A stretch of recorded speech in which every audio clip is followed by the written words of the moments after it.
Hello, I am Nadia Martin Wiggen, Energy Analyst at Pareto Securities. We are going to discuss what the war in Ukraine means for energy markets. So, starting with oil, the state of trade. Where are we now? We have seen oil prices appreciate above 110 US dollars a barrel this week. They traded as low as $99 a few days ago. So there has been an extreme movement in the market in very few hours. The key from this point is how can OPEC Plus and the entire world control the upside of oil prices? We see three possible solutions. Unfortunately, the first two are very short term. The first one is a coordinated global SPR release, meaning strategic petroleum reserves are released by governments across the world. That was announced already on Tuesday this week by the IEA, confirmed at 60 million barrels, as expected largely by the oil market. The second option is that OPEC increases production according to spare capacity. We currently see that they do have quite a lot of spare capacity available, but the problem is that OPEC has already agreed to increase production 400,000 barrels per day, month on month, through September this year. Any change to that plan requires a unanimous vote. Unfortunately, at the end of that session, and as we look towards December, they only have 2.1 million barrels per day of spare capacity available. That is a dangerously low cushion, especially when we have had governments drawing down on their SPR already since last year when oil prices first hit $80. The third option is for Iran to come back to the market. This is the only lasting option that we see, because when Iran comes back, they should continue to trade. We expect this deal to happen imminently, but as we've seen Putin pull the nuclear card and discuss and openly say that he may need to use nuclear weapons as they are on high alert, the US and the world is under increased pressure to make sure that Iran is not a nuclear power. Therefore, these discussions have become much more complicated in the short term. In addition, when we think about this potential upside and geopolitical risk to oil prices, we must bear in mind that NATO needs to protect Europe. We already see Belarus getting involved in this war. We have a potential situation also between China and Taiwan. We saw a few weeks ago that China and Russia were together engaging in military exercises, naval exercises. Therefore, NATO has to keep an eye on that. Japan is largely demilitarized, so we are all, unfortunately, very much in this together. So the geopolitical premium to prices is still to come. When we look at what has happened in the last few weeks, we've had extreme volatility in the market, and all of these geopolitical rumors really have increased that volatility. We had first, Iran was coming back into the market. That means the oil price needs to come down. Then, maybe there's going to be an imminent invasion of Ukraine by Russia, so the oil price comes up, and it has been absolutely manic in terms of these price movements. Now, in this week, we saw an $11 price move within 24 hours. In previous weeks, it was $3 or $5. This makes investors uneasy. They don't like this when they are looking at equities. In addition, it's also made options extremely expensive. Here we are looking at the futures curve for Brent. The orange curve is the latest one as of the 2nd of March 2022. As you can see from that dot up top, we have really seen the greatest movement in the front of the curve. When we look at the back of the curve, though, it has been largely stable for the last month, for the last especially for the last month in these weeks. So we've really seen that price appreciation in the front. When we compare where it was 6 months ago, so September, around the time of our September conference, then the entire futures curve was much flatter and lower. So we have seen a $10, $15 move higher in that back of the curve, but we expect it to continue moving even higher in the back there, above $80 a barrel. Why is that? Well, when we look at the extreme backwardation that we've seen prior to this latest move, so say 3 days ago.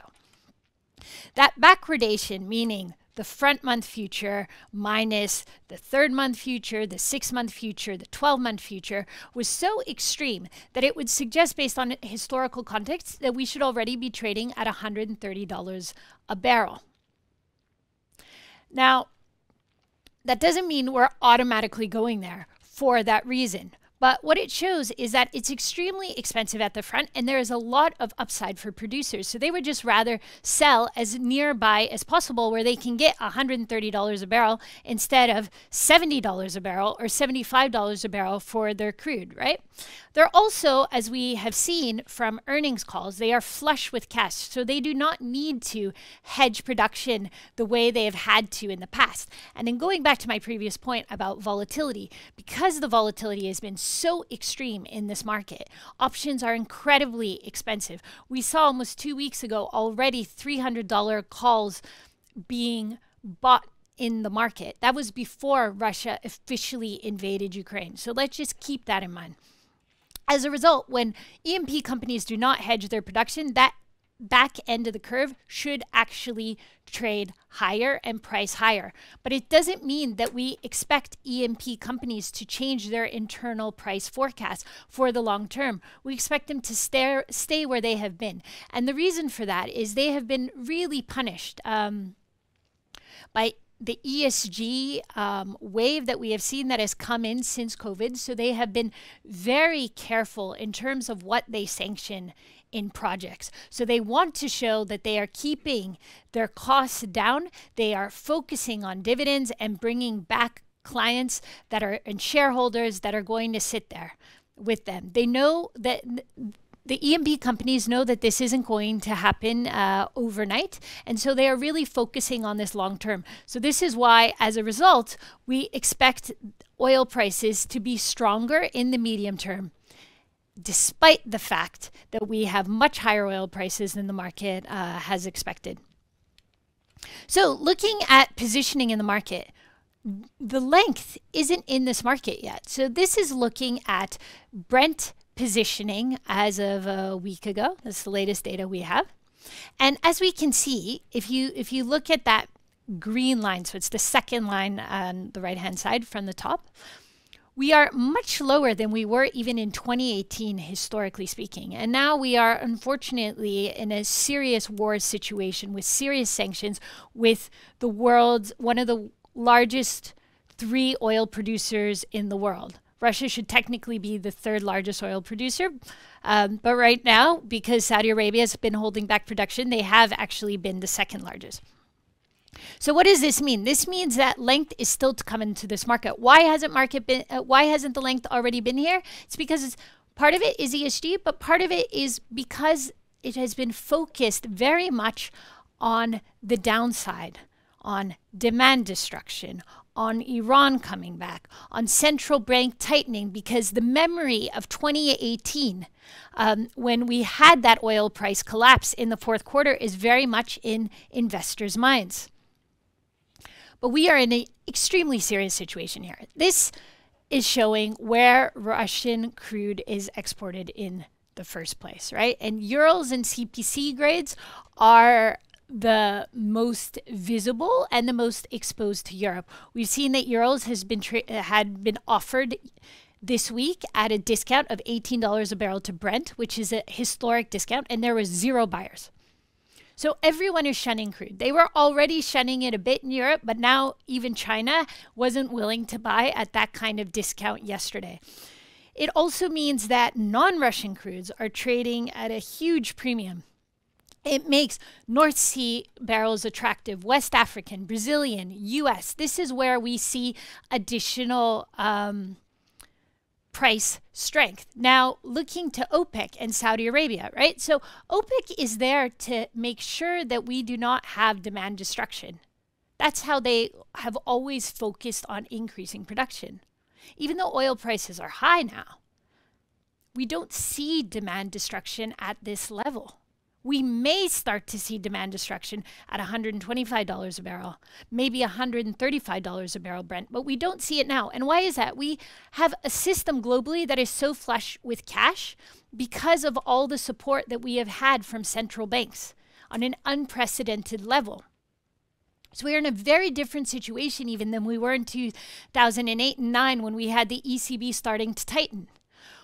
Last week, I had a roadshow with some of the brokers in London where we met with investors on the equity side. We met with traders. We met with the oil companies themselves. And the focus, especially on investors, was on this central bank tightening. As we said last week, well, maybe if we have a serious war situation, central banks won't tighten that much. Everyone was saying maximum GDP growth, 4.5%. No one was considering the upside to GDP growth because we have so much money in the system. This we found was a dangerous mispositioning in terms of views of the market. The oil traders, on the other hand, were very bullish and waiting for, a dip in the market from oil, from Iran coming back to the market to make their positions higher. Well, if everyone's waiting to buy the dip, there will be no dip. So we are very comfortable in this $100 to $125 trading range for oil prices. Now, when we look at what is the potential duration of this war and support that Ukraine may continue to have, there have been discussions this week that peace talks may occur between Ukraine and Russia. Our expectation is not very positive, unfortunately, for these peace talks. Ukraine has received unprecedented support, unexpected support in terms of its military defense. We have weapons coming from all over the world. We have humanitarian aid coming. We have money coming into Ukraine that we can see from the entire world. As a result, President Zelensky of Ukraine cannot just go to these peace talks and say, okay, Russia, we will be occupied, when he has this kind of momentum. And that global momentum is further encouraging the Ukrainian soldiers, militia, and population to fight for their freedom. On the other hand, Putin has now gone in so deeply, it's very difficult for him to just pull out. Putin has never really lost the war. So this situation, unfortunately, is going to last for months, probably years. And this is absolutely not priced into energy markets. Looking at the practical side of what OPEC can do, which I explained at the very end in my introduction. If you look at this light blue line section, area section, you can see how currently we believe that OPEC spare capacity is around more than 4 million barrels per day of effective spare capacity. However, by year's end, we're at 2.1 million barrels per day, and that is the minimum cushion. It means that if we have additional outages, like we have seen in the past in West Africa, in anywhere in the world, prices really have to skyrocket. And this is why the response of OPEC will be limited to 1 to 3 months, because they cannot draw down that capacity too quickly. Why does it slowly come down in our chart? It is because we expect OPEC to increase production, 400,000 barrels per day in name, 300,000 barrels per day in practice. And this hasn't even removed the difficulties that Russia may be facing. Russia needs to engage in significant infill drilling and new well drilling to even meet their production targets. So this is actually probably going to be much tighter going forward now that we see that oil majors are pulling out of Russia on their own accord. There are no official sanctions, but owing to shareholder pressure, they are pulling out of Russia. And this is not something that they will, after pulling out of Russia, just come back in 2 weeks. This problem is going to last, and that needs to filter through markets. Iran, this is how we stay in that $100 to $125 trading range. However, we've seen some hiccups now. Traders largely expected, oil traders largely expected a deal to even come through last week, and it hasn't. The Iranian president has accepted Putin's excuse for an invasion. He sees himself in a strong position because the world really needs that oil. So these talks may take longer. Now, we expect that once the talks go through and a deal is made, Iran has oil in storage, around 60 to 80 million barrels available at a rate of 500 to 1,000 to 1 million barrels per day we expect could be sent out.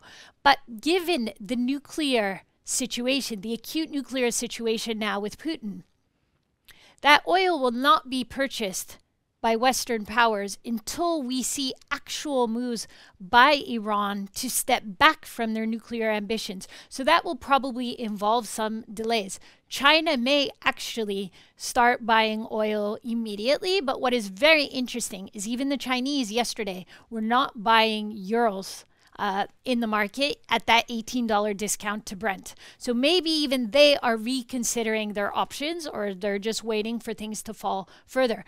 Both China and India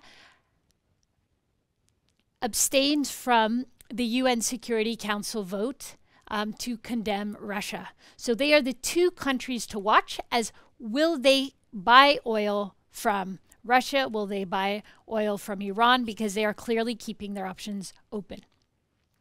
All right, let's forget about geopolitics. Why are we in this situation?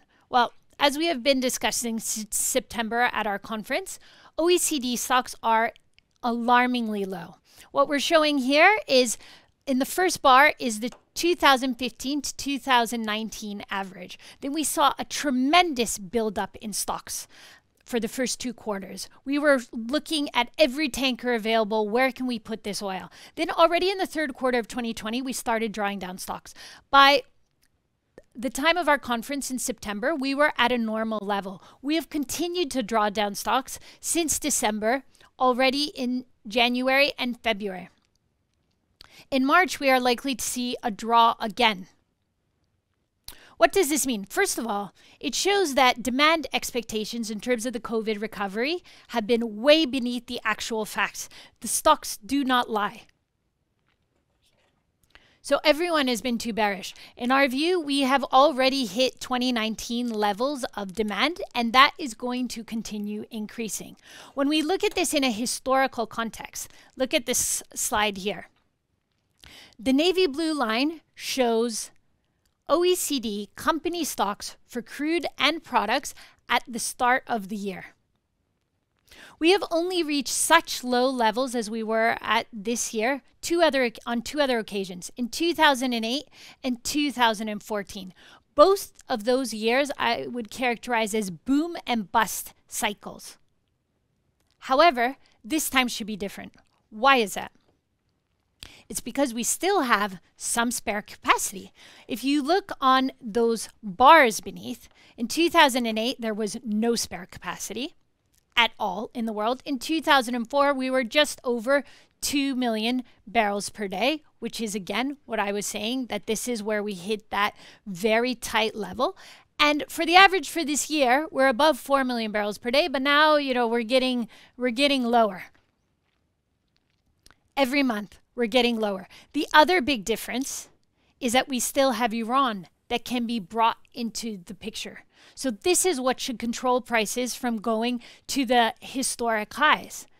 And we've heard that clients are very concerned about oil prices above $100, above $110, $125. But let's put it in a historical perspective.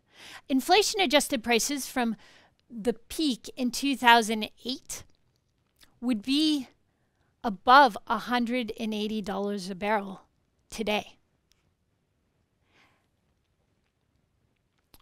So we are nowhere near as high as we could go. Is it possible if we don't get Iran? Anything is possible at this stage. As we saw with negative oil prices, anything is possible. Here we are looking at the US situation. So the US is going to have a bang-up summer driving season because people have pent-up demand. They're finally going to be flying. They want to go on holiday. They want to enjoy all of this liquidity that has been put into the market. So the market absolutely needs to prepare for this. And so we need Iran to actually come into the market as quickly as possible.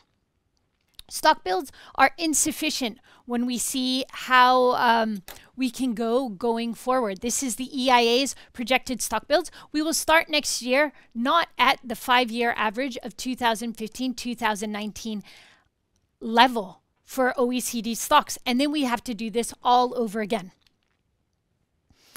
Non-OPEC supply, too late to come for the summer. The US, we expect 1.2 million barrels per day year-on-year growth for this year, 1.3 million barrels per day year-on-year growth next year, and it's not enough. What does that mean for our price outlook? It will be raised much higher. We are looking at, for this year through next year, we are looking at $100 to $125 a barrel, very comfortable trading range. Now with the latest developments in Russia, we can raise that $10 a barrel. In terms of, we can raise that $10 a barrel in terms of the risk premium, right? We're not touching our long term. 2024 will go slightly higher. We're not touching our long term because there are still concerns about energy transition. But from our viewpoint, with the way things are now, the market has not transitioned yet, and we still have at least 5 to 10 years to go. In our view, no one can afford not to hold oil. This chart here is showing where inflation was in January and where the price was. Yet even though we have been showing this chart since the start of the year, many of the market, many of our clients, many members of the market have not actually acted on it. Looking at gas. So natural gas prices are very high. Since this since this chart was made, we have actually hit new highs. Can they go higher? They absolutely can go higher. For now, Russia is still exporting gas. When we look at the futures curve, it also has started to move higher. But again, numerous years of this ongoing war and uncertainty are not priced in yet. This chart at the bottom, the green line, shows Russian gas exports, right, through last week. And they actually increased last week.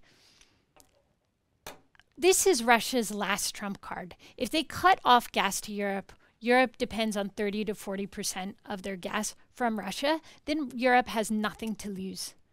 So we do not expect that Russia dares to cut off gas supply through Ukraine. If they cut off gas supply through Ukraine without Nord Stream 2 in power, there is no substitute. Then we're looking at TTF hitting $200 per terawatt hour.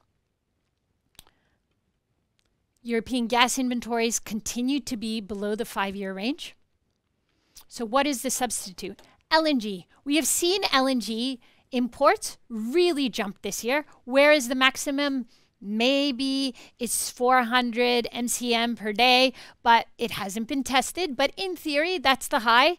In this chart, we didn't even hit 300. But the problem is, who is going to sell LNG to Europe? We were very lucky this winter because Japan and China, they overbought in anticipation of the winter because the previous year they were short. Right? So they spent last summer already buying, especially during the end of the third quarter and the fourth quarter, buying natural gas and LNG. Japan also turned on its nuclear reactors. And then they had a relatively warm winter. As a result, they had excess cargoes to sell to Europe. But we cannot assume that that will be the situation next year. We actually need to buy quite a lot more LNG to restack inventories to where they have been in the 5-year average. Governments are waking up and realizing we need to build more storage capacity for gas. Germany is looking to actually increase investment in LNG imports despite despite Nord Stream 2 being built. So what does this mean for energy prices? Well, all energy prices should appreciate in this crisis. Oil, as we have explained, trades higher. Natural gas trades higher. Coal, as a substitute, trades higher. Power trades higher, but it will be the most volatile because we have increased renewables capacity. So when we have the wind blowing, when we have the sun shining, then power prices will fall very steeply. And then when it stops, then they jump again. Ukraine and Russia, they are exporters of these products. Russia in particular, Ukraine has solar. And so it really affects this. And it not only affects the energy chain, it also affects other commodities, wheat, corn, potash. So this will affect trade flows around the world. It will affect shipping, and everything will appreciate higher. The only last question is, what happens to CO2 pricing? Because if we have nuclear reactors coming back into the market in Europe, which has not been expected, then we can see a lot of pressure on CO2 prices. Thank you very much.